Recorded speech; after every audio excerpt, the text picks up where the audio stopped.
स्वागत है दोस्तों आपका मेरे कार्यक्रम ज्योतिष सीखें पार्ट 1 में।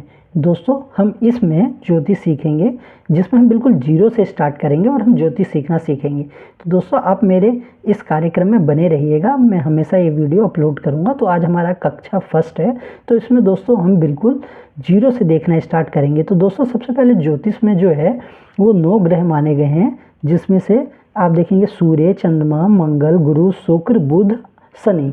दोस्तों ये मैंने एक कलर से इसलिए डिनोट किया क्योंकि ये जो सातों ग्रह हैं ये बिल्कुल पूर्ण ग्रह हैं, जबकि राहु और केतु को आप देखेंगे मैंने एक अलग कलर से डिनोट किया है क्योंकि ये 2 छाया ग्रह हैं।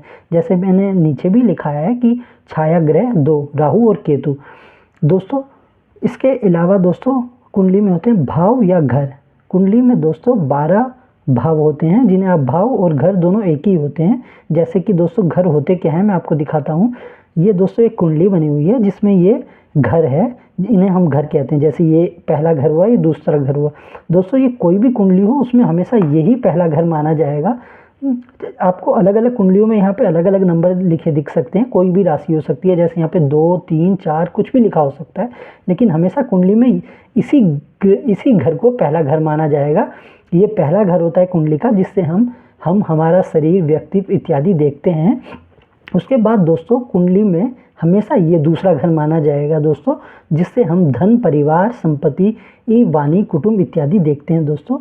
उसके बाद ये तीसरे नंबर का घर, जिससे हम पराक्रम, साहस, छोटे भाई बहन, इनसे हमारा रिश्ता कैसा है और ये हमारे कितने होंगे, ये हम इनसे देख सकते हैं दोस्तों। उसके बाद दोस्तों ये चौथा नंबर, ये 4 नंबर घर है, जिससे हम सुख, भूमि, भवन, वाहन, माता इत्यादि देखते हैं दोस्तों।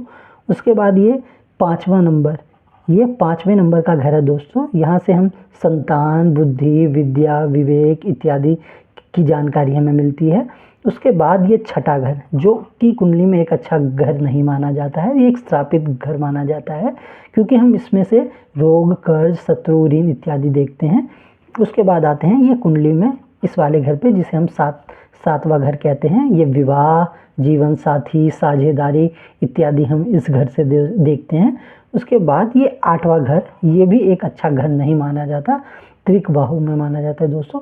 इसे कहते हैं आयु, कष्ट, मृत्यु, रहस्यमय जानकारी हम इससे देखते हैं। जैसे रिसर्च की जानकारी इत्यादि भी हम इस 8वें घर से ही देखते हैं। किसी को गड़ा धन मिलेगा या नहीं, वो भी हम इस 8वें नंबर के घर से ही देखते हैं। लेकिन इस घर को अच्छा नहीं माना जाता क्योंकि आयु, कष्ट, मृत्यु तुल्य ये हमेशा इस घर से ही देखा जाता है, तो इसे एक अच्छा घर नहीं माना जाता है।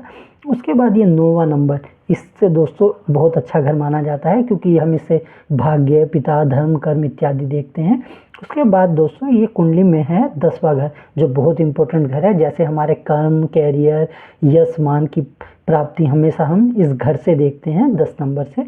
उसके बाद आते हैं इस घर पे, ये हमेशा 11वां घर होगा, जिससे हम प्रॉफिट, लाभ, मित्र, इच्छाएं इत्यादि देखते हैं।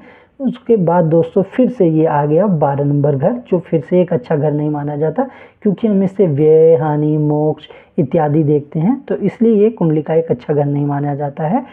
उसके बाद दोस्तों आपने हमेशा सुना होगा राशि, मेष राशि, कन्या राशि, मिथुन राशि। उसके बाद दोस्तों वो आते हैं, हम राशि के बारे में जानकारी लेते हैं। जैसे राशि कितने होते हैं, कुल 12 राशि होती है। जैसे और राशि के स्वामी दोस्तों हमेशा कुंडली में दोस्तों एक चीज़ हमेशा याद रखिएगा कि राशि जो होते हैं, जैसे सूर्य, चंद्रमा को छोड़ के हर ग्रह को 2-2 घर दिए गए हैं, 2-2 राशियाँ दी गई है। बस सूर्य, चंद्रमा को सिर्फ एक ही राशि दी गई है। जैसे सूर्य देव को सिर्फ सिंह राशि दी गई है और चंद्रदेव को सिर्फ कर्क राशि दी गई है। इसके अलावा हम यहाँ से स्टार्ट करते हैं। जैसे हम देखेंगे राशि, तो मेष राशि के स्वामी हैं मंगल देव, जिन्हें उसके बाद फिर दूसरे नंबर पे आते हैं दोस्तों वृष राशि के स्वामी हैं शुक्रदेव। उसके बाद आप देखेंगे तीसरे नंबर पे मिथुन राशि, उसके स्वामी हैं दोस्तों बुधदेव। उसके बाद दोस्तों चौथे नंबर के स्वामी हैं 4 नंबर, जिसे हम कर्क राशि कहते हैं, उसके स्वामी हैं चंद्रमा। उसके बाद 5 नंबर के स्वामी, जिसे हम सिंह राशि कहते हैं 5 नंबर को, उसके स्वामी हैं सूर्यदेव। उसके बाद दोस्तों हम देखेंगे 6 नंबर, जिसे कन्या राशि कहते हैं, उसके स्वामी हैं बुधदेव। उसके बाद हम देखेंगे 7 नंबर, जिसे तुला राशि कहते हैं, उसके स्वामी हैं शुक्रदेव।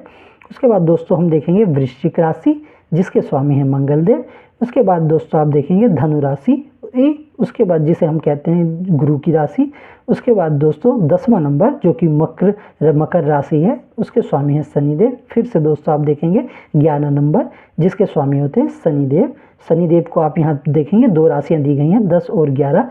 फिर से दोस्तों अब आप 12 नंबर पे आएंगे तो देखेंगे मीन राशि जिसके फिर से स्वामी हैं गुरुदेव। तो आपने देखा कि यहाँ पे सूर्य और चंद्रमा को छोड़ के हर ग्रह को 2-2 राशियाँ दी गई हैं, और राहु केतु क्योंकि छाया ग्रह हैं इसलिए इन्हें कोई घर नहीं दिए गए हैं, और सिर्फ सूर्य और चंद्रमा को एक एक घर दिए गए हैं। इसके अलावा सब ग्रह को 2-2 घर दिए गए हैं दोस्तों। तो दोस्तों ये हमारा था कक्षा फर्स्ट जो बिल्कुल समाप्त हो चुका है। फिर से हम कक्षा 2 में आगे की जानकारी आपको प्रदान करेंगे। तो तब तक आप हमारे इस प्रोग्राम को देखते रहिए और ज़्यादा से ज़्यादा लोगों पे शेयर कीजिए। Thank you.